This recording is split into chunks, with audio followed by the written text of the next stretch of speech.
La France s'engage, c'est le grand chantier du président de la République, un chantier immatériel. Ce n'est pas une pyramide du Louvre, ce n'est pas un musée comme le Quai Branly, c'est la reconnaissance de la capacité des Français à se mobiliser autour de projets innovants, autour de projets qui peuvent être utiles à nos concitoyens, autour de projets qui peuvent être modélisés, c'est-à-dire donc dupliqués dans notre pays, voire même servir de modèle au plan international. Le président de la République a lancé ce grand chantier avec une somme importante disponible, 50 millions d'euros. Il a fait le premier choix des 15 dossiers qui seront labellisés, qui sont labellisés La France s'engage, dont Mona Lisa. Et nous travaillons d'ores et déjà sur les 15 nouveaux dossiers qui viendront compléter cette première liste. Donc c'est un chantier qui va se développer, qui montre finalement que les Français ne sont pas si repliés sur eux-mêmes qu'on veuille bien le dire.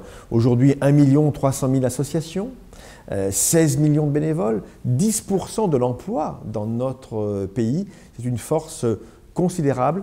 La France s'engage, finalement, c'est une sorte de booster qu'a voulu François Hollande pour dire aux Français, croyez en vos atouts, soyez capables de vous projeter et ne sombrez pas dans le fatalisme ou le déclinisme. Le French bashing voilà, est pesant pour tous et pour toutes. La France s'engage est un élément de réponse à cela. Mona Lisa est un dispositif très original de mobilisation transversale, comme l'on dit aujourd'hui, sur une thématique qui est celle de la lutte contre l'isolement des personnes âgées dans la société. Moi qui ai été longtemps en charge de ce secteur, soit en tant qu'adjoint au maire à Lille, soit en tant que vice-président au Conseil général et aussi président du Conseil général du Nord pendant quelques années, je puis vous dire que c'est un sujet qui est souvent oublié dans notre société. L'isolement des personnes âgées constitue un défi à relever et Mona Lisa, qui a été lancée en 2012 par mon ancienne collègue Michel Delaunay, membre du gouvernement, que je tiens d'ailleurs à saluer, comme je salue Laurence Rossignol qui va bientôt s'exprimer dans cette salle dans quelques instants, dire que Mona Lisa, c'est totalement l'esprit de La France s'engage. Un dispositif innovant qui n'existait pas avant, mobilisant les partenaires, qu'ils soient publics ou associatifs, autour d'un défi de la société, la place des personnes âgées dans les villes, dans les quartiers, dans les villages.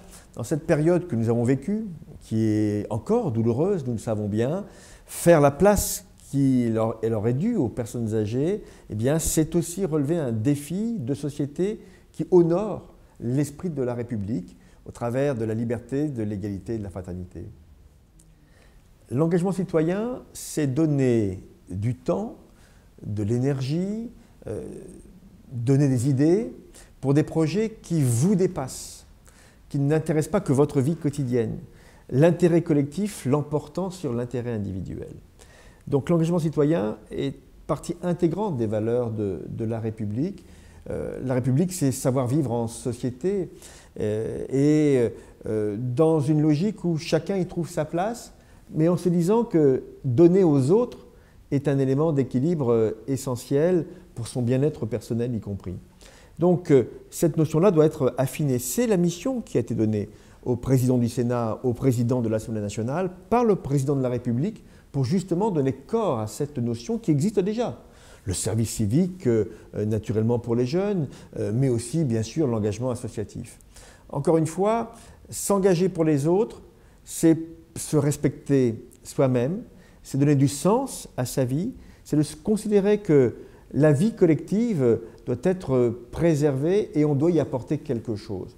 Donc j'ai envie de dire aujourd'hui que l'engagement citoyen n'est pas un gadget, ce n'est pas une réponse à un moment donné, c'est peut-être un nouvel élan pour les valeurs républicaines que nous défendons plus que jamais depuis ce fameux 11 janvier où 4 millions de Français se sont rassemblés pour dire nous croyons en notre pays, nous croyons à ses atouts, nous croyons à la République. Et c'est pour ça que Mona Lisa a toute sa place en la matière.